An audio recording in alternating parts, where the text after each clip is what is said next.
আমি electronic physical device লাগাইতে পারি না, এটা একটা সমস্যা। যে সব জায়গায় লাগাইতে পারি না, এটা আরেকটা সমস্যা। আর যেখানে লাগাইছি সেখানে তারা ইউজ করে না। ধরেন সারাদিনের ট্রানজেকশন হলো 100টা, সে 2-3টা ট্রানজেকশন রেকর্ড করলে বাকিগুলো করলো না। তো এই রোগের কী ওষুধ?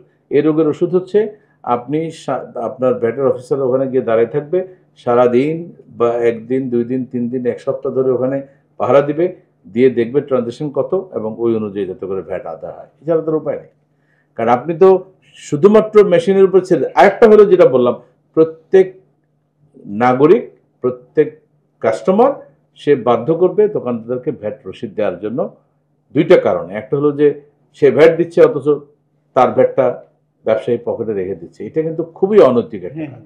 আমি ভ্যাট দিলাম কিন্তু আমার ভ্যাটটা সরকারি কোষাগারে জমা না দিয়ে ব্যবসায়ী উনি এটা একটা। আরেকটা যেটা বললাম, ওনার জন্য আমরা ইনসেন্টিভের আয়োজন করব। এটা এইভাবে যদি আমরা করতে পারি তাহলে হবে। আমি এটা কথা প্রায় বলি যে সভ্য দেশগুলো সভ্য হওয়ার পিছনে কারণ হলো সেখানে প্রতিটা নাগরিক ল অ্যাবাইডিং, নাম্বার 1।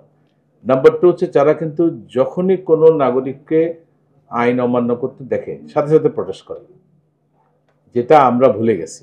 আমরা নিজেরা মানি না, আমার সামনে আরেকজন আইন ভঙ্গ করতেছে তাকেও আমরা কোনো কিছু বলি না।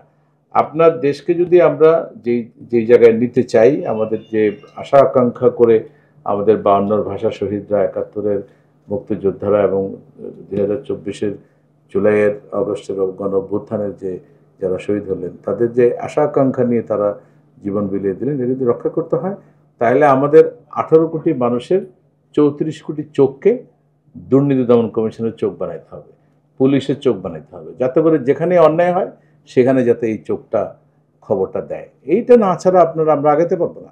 অন্যান্য দেশে আপনি দেখেন, দেশের নাগরিকরাই দেশটাকে করছে, দেশটা আমাদের সবার। আমাদের দেশ ভালো থাকলে আমাদের পরবর্তী জেনারেশন ভালো থাকবে, তাই না? এইটা তো ক্রমাগত হচ্ছে। অনলাইনে আমি কিছুক্ষণ আগে দেখলাম, এটা সকালবেলা দেখলাম 14,10,000 বোধহয় ক্রস করেছে। আমার ধারণা অনলাইনে হয়তো 14,30,000-35,000 ক্রস করবে আজকে পর্যন্ত। আর টাইম আর বাড়বে না, এটা আজকে রাতের মধ্যে আমরা এটা শেষ করছি। আর পেপার রিটার্ন সহ হয়তো হিসাব করলে আমার ধারণা 37-38 লাখ বোধহয় টোটাল হবে আর কি। এক্স্যাক্ট ফিগারটা পাওয়া যাবে যখন কালকে আমাদের ফিজিক্যাল রিটার্নগুলো সব কাউন্টিং শেষ হবে, তারপরে ভোট গণার মতো একটু সময় দিতে হবে আমাকে, নাইলে নাসিরুদ্দিন হুজ্জার মতো হয়ে যাবে। মানে অন অ্যান অ্যাভারেজ আমার ধারণা যে এটা 37-38 লাখের মতো বোধহয় উইদিন টাইম হবে বলে আমার ধারণা।